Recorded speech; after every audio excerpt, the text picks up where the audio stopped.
네, 8월이 시작하고 이제 다음 주는 또 중순으로 접어듭니다. 시간이 참 빠른데요. 전략을 또 안 세워볼 수 없겠습니다.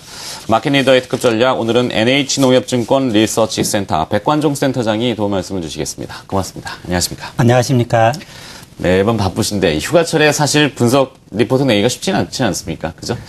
자, 근데 또 시장 이야기를 안 해볼 수가 없겠는데 양적 완화 축소얘기가 미국에서 계속 흘러나왔고 시장의 관심을 좀 이번 주에는 주 초반에 많이 받았습니다.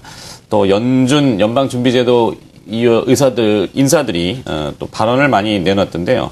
자, 코스피가 이제 여기에 또 연동이 됐고 1900포인트를 하회하고 이렇게 했는데 또 회복을 시도하고 있는데 안정을 언제쯤 찾을 것이냐. 이것이 또 관건인 것 같습니다. 언제쯤 찾겠습니까? 질문이 좀 우매하죠. 네. 많은 사람들의 최대의 관심인 것 같습니다. 그렇죠, 사실은. 예, 다음 주면 주가가 좀 올라가겠습니까? 이렇게 여쭤보는 거랑 똑같을 것 같은데, 그래도 어떤 객관적인 논거들이 열거돼야 될 것 같은데, 그 근거들을 한번 좀 들어봤으면 좋겠습니다. 예, 미국의 양적 완화 축소 부담은 시장에서 굉장히 중요한 요소입니다. 근데 미국의 양적 완화 축소 부담으로서 벗어나서 언제쯤 안정화될 거냐 하는 것은 이르면 9월 미국의 FOMC 회의 아니면 10월 FOMC 회의에서 양적 완화 축소 계획이 발표가 되면 점진적으로 안정화되지 않을까 생각을 하고 있습니다.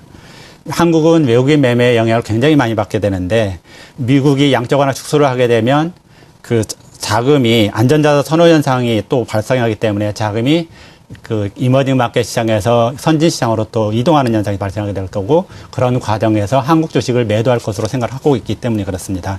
근데 미국의 양적 완화 축소는 이미 어느 정도 재료가 노출되었고 자본시장에 충격을 주지 않을 정도로 발표될 거로 생각을 하고 있습니다. 그래서 그렇게 발표가 되면 자본시장의 가장 큰 위험 요소가 해소가 되는 거기 때문에 발표 후에는 주식시장이 점진적으로 안정세를 찾아가면서 회복되지 않을까 그렇게 생각하고 있습니다. 네. 자, 요즘 최근에 이제 미국의 QE 축소 논란이 사실 미국 연준 인사들 일부에서 흘러나오고 있는데, 보통 그 스포츠 경기 올림픽 보면은 금운동 하지 않습니까? 네네. 1, 2, 3등. 네네. 3등까지는 뭔가 주는 것 같은데, 그래서 넘버 1, 넘버 2, 넘버 3. 사실 연준 인사들 보면은 넘버 1이 벤 버냉키 연준 의장. 아직까지 네네. 그렇죠. 네네. 그다음에 뭐 차기 연준 의장이 이제 제닛 옐런 부의장이 또 이제 물망에 오르고 있지만 하마평에 오르고 있지만 또 넘버 3 그러면은 윌리엄 더들리 뉴욕 연은 존재 아니겠습니까? 네네. 셋은 가만히 있는데 세 분은 가만히 계신데 나머지 분들이 QE를 축소해야 된다 이러니까 시장이 또 혼선이 부져졌습니다. 네네. 근데 사실 미국이 또 이렇게 끌고 가는 건 맞는 것 같고 어젠 중국이 또 받았습니다. 예예. 유럽도 슬슬 이제 얘기가 또 나오는 것 같은데 네네. 이런 흐름을 보면은 어떻습니까? 좀 경기가 좀 개선될 수도 있겠습니까? 예, 경기는 점진적으로 개선될 거로 생각을 하고 있습니다. 확실하게 미국 경기는 점진적으로 개선되는 게 여러 지표를 통해서 확인되고 있고 사람들 의료에도 불구하고 계속적으로 각종 경제 지표는 개선되는 추세로 나타나는 걸 보게 되면 미국 경기는 확실하게 개선되고 있는 것으로 보이고요. 유럽 경제도 보게 되면 이제 플러스 성장으로 전환되는 지표 전환이 나타나고 있기 때문에 하반기에는 플러스 성장으로 전환될 거로 생각을 하고 있습니다. 여기에 따라서 중국 경제도 성장률 하락 우려가 조금 완화될 거로 생각을 하고 개도국 경제들도 점진적으로 좀 좋아지지 않을까 그렇게 생각합니다. 네. 자, 어제 실명을 말씀드리긴 좀 그렇습니다만 다이와증권의 리서치 센터장님하고 점심을 같이 해봤는데요. 말씀하시는 네네. 내용 중에 가장 귀에 와닿았던 것은 우리나라는 모든 걸 다 해도 안 걸리는 데가 없다는 거죠. 예. 미국이면 미국, 중국이면 중국, 또 유럽 다 걸리는데 자, 이것을 복합적으로 보면은 외국인 투자자들이 수급을 또 안 볼 수가 없지 않습니까? 맞습니다. 언제쯤 돌아올까요?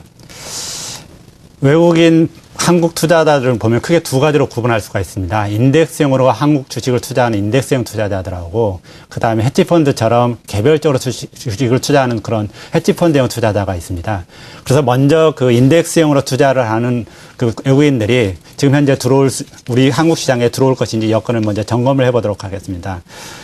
지금 한국에 투자하는 그 인덱스형 투자자들은 보면은 그 글로벌 이머징 마켓 펀드로 투자하는 것과 일본 제외한 아시아 펀드, 그다음에 한국 펀드로 투자를 하고 있는데 가장 많은 것은 거의 대부분은 글로벌 이머징 마켓 펀드형으로 들어오고 있습니다.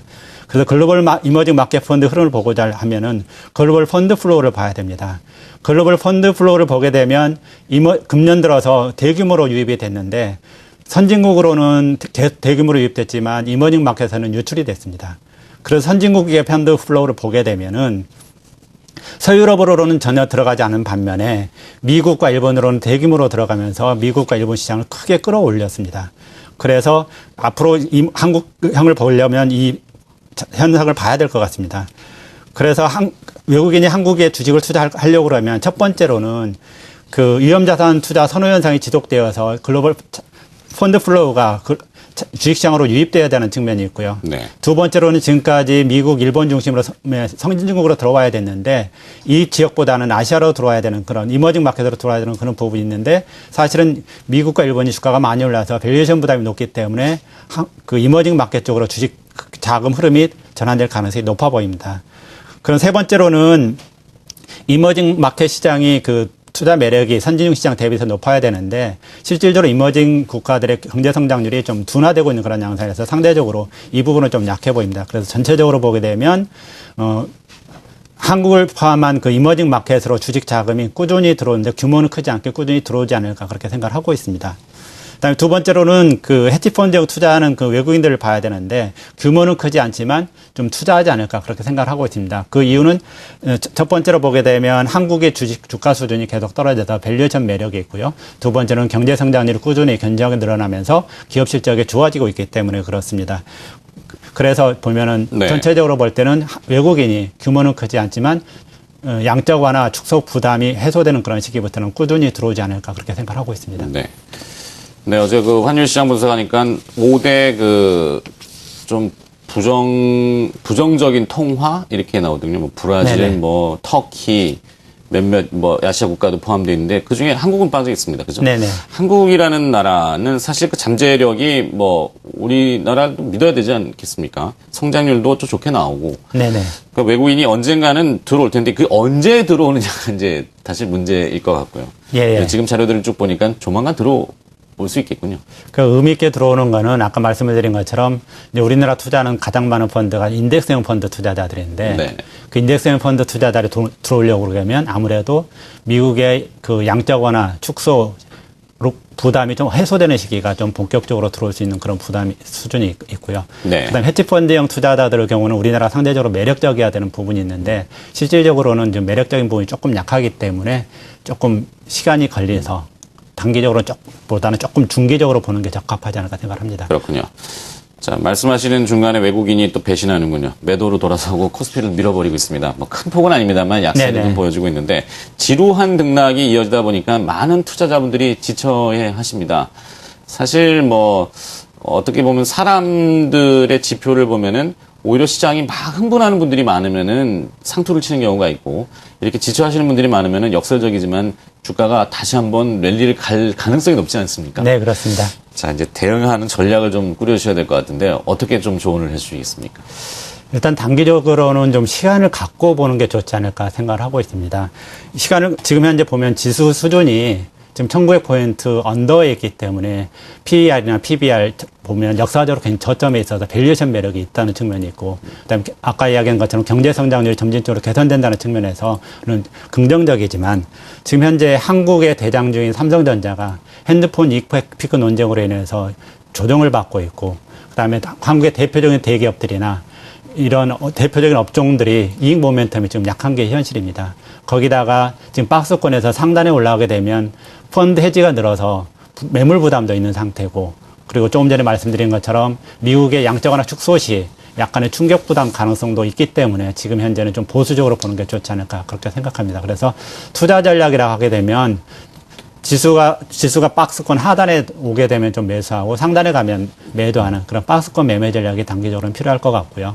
그래서 관심 있는 업종이라고 하게 되면 지금 외국인 매매 방향성이 좀 불확실하기 때문에 외국인 매매의 영향을 좀 받지 않고 그러면서도 실적이 견조한 그래서 그쪽에서는 음식료라든지 그 호텔 레저라든지 제약바이오 업종이 여기에서 좀 떨어져 있기 때문에 이쪽 업종이 상대적으로 안전하게 투자할 수 있는 그런 부분이라고 생각합니다. 그렇군요. 자, 이 박스권의 하단이라면 대충 한 1800에서 1850? 네, 1850권이면 하단으로 보고 안전하게 들어갈 수 있는 수준이라고 생각합니다. 알겠습니다. 좀 어려운 질문을 드렸는데. 네, 고맙습니다. 자, 마켓리더의 특급 전략이었고요. NH농협증권 리서치센터의 백관종 센터장이 오늘 또 수고를 해주셨습니다. 고맙습니다. 네, 감사합니다.